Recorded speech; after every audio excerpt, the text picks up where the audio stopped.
Czerwone obicia foteli, marmurowe wnętrza, złote zdobienia i ogromne wielopoziomowe balkony.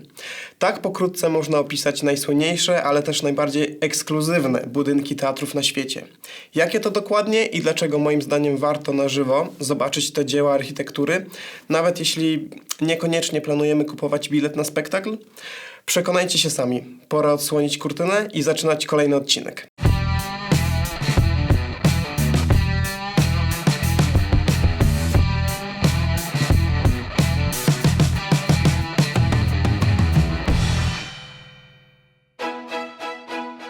Cześć, witajcie, z tej strony Grzesiek Orlikowski z kanału Bliżej Sceny i dzisiaj mam dla Was takie zestawienie najsłynniejszych teatrów operowych, do których warto wybrać się przynajmniej raz w życiu. Oczywiście są to moje propozycje, więc zachęcam Was do dyskutowania po obejrzeniu, a tymczasem nie przedłużając, lecimy z tematem.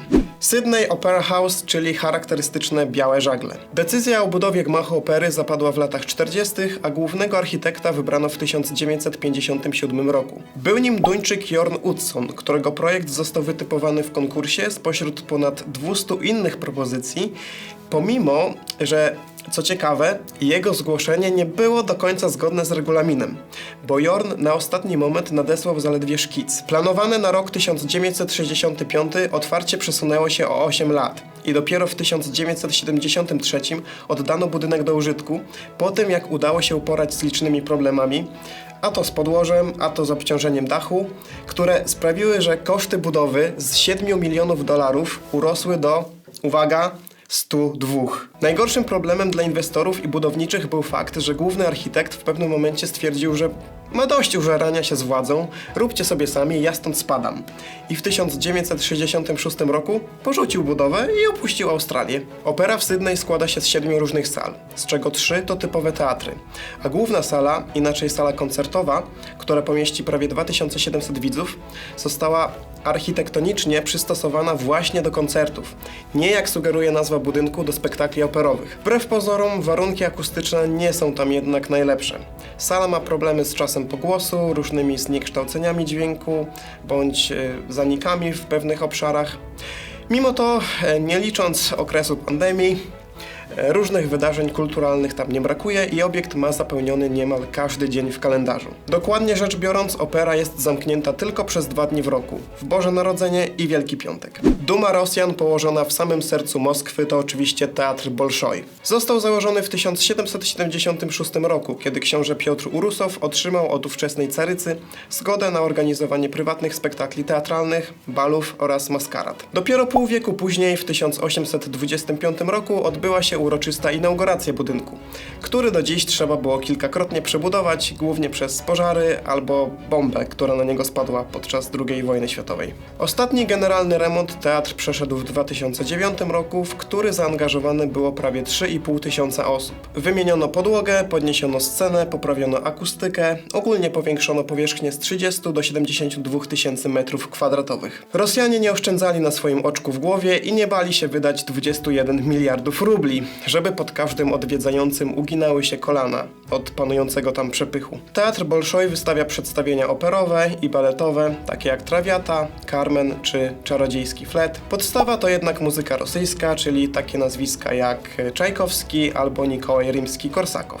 Bilety w teatrze schodzą na pniu, na długo przed premierą, a ceny potrafią sięgać nawet ponad 1000 zł. Ale jeśli ktoś nie może sobie pozwolić na wejście, to warto chociażby zobaczyć go na żywo z zewnątrz. Metropolitan Opera House znajduje się w Nowym Jorku, w tak zwanym kompleksie budynków Lincoln Center, obok Szkoły Muzycznej Juilliarda czy siedziby Filharmonii Nowojorskiej, gdzie przeniesiono ją w 1966 roku z pierwotnego miejsca. Z zewnątrz przez 5 ogromnych okien zwieńczonych łukami możemy podziwiać foyer oraz 2 malowidła Marka Chagalla, szacowane na $20 milionów.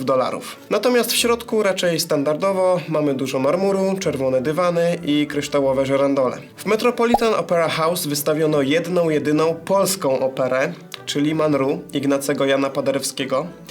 Notabene także jedną, jedyną operę, którą stworzył ten kompozytor. Na scenie oczywiście debiutowało wielu śpiewaków, występowały wielkie gwiazdy jak Luciano Pavarotti, sławni dyrygenci, ale też od kilku lat występują tam Polacy młodego pokolenia. Ceny zaczynają się od $20–30, więc nie ma tragedii.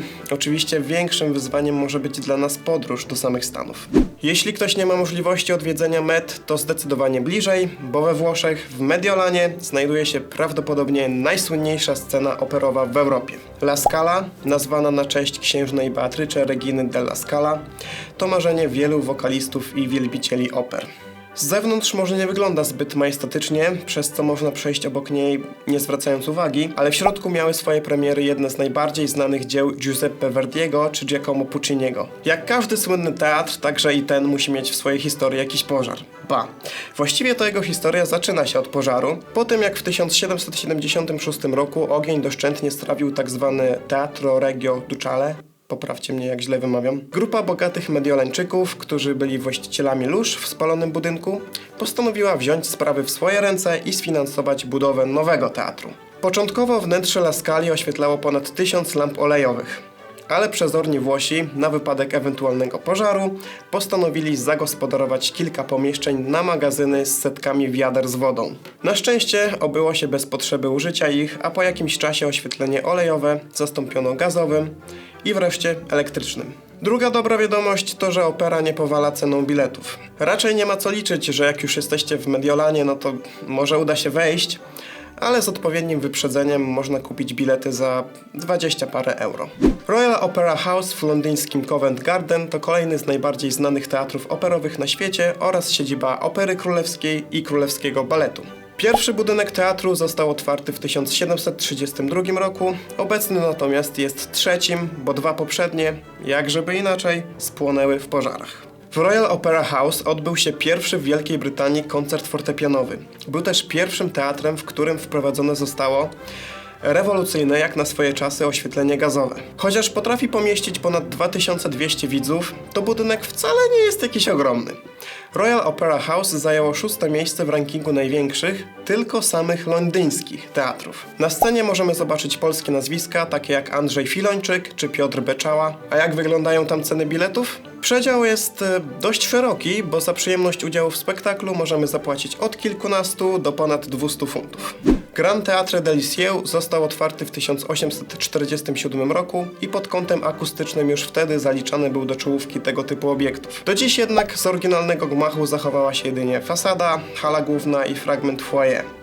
Reszta, jak możecie się domyślić, spłonęła w 2 pożarach, z czego pierwszy wybuchł już niecałe 15 lat po otwarciu. Obecnie teatr jest jedną z wizytówek Rambli, alei, którą każdego dnia przechodzą tysiące mieszkańców Barcelony oraz turystów. Co roku odbywają się tu przeróżne produkcje operowe, koncerty symfoniczne i spektakle baletowe, ale za kilkanaście euro teatr można także zwiedzać z przewodnikiem. Wycieczka obejmuje kilka sali kondygnacji. Sala główna z 5-poziomowym balkonem posiada miejsce dla 2300 widzów. Co ciekawe, część foteli wyposażono w monitory, na których można czytać transkrypcję libretta wystawianej opery. Niestety nie ma języka polskiego.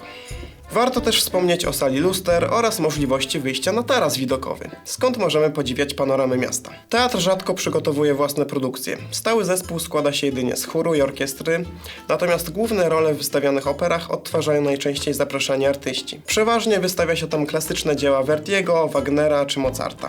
Wiedeńska Opera Narodowa oferuje około 50 różnych oper i dzieł baletowych w sezonie. Prawdopodobnie stanowi to największy repertuar na świecie, w dodatku zmieniający się dynamicznie, bo codziennie grany jest inny tytuł. A wszystko zaczęło się od wystawienia opery Mozarta w 1869 roku. Z powstaniem gmachu opery wiąże się pewna nieciekawa historia, gdyż styl, w jakim została zbudowana, miał nie spodobać się Wiedeńczykom, czym rzekomo jeden z architektów przejął się tak mocno, że aż popełnił samobójstwo.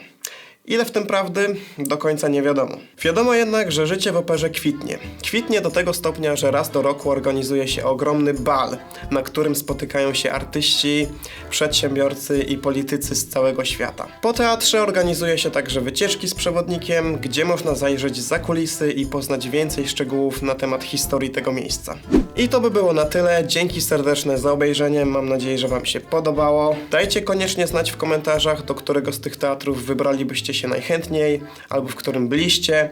No i oczywiście, co jeszcze umieścilibyście na tej liście i dlaczego. Może zaraz stworzymy zestawienie na kolejny odcinek. Wszystkich, którzy dotrwali do tego momentu, proszę jeszcze o subskrypcję i o łapkę w górę, bo to bardzo pomaga rozwijać kanał.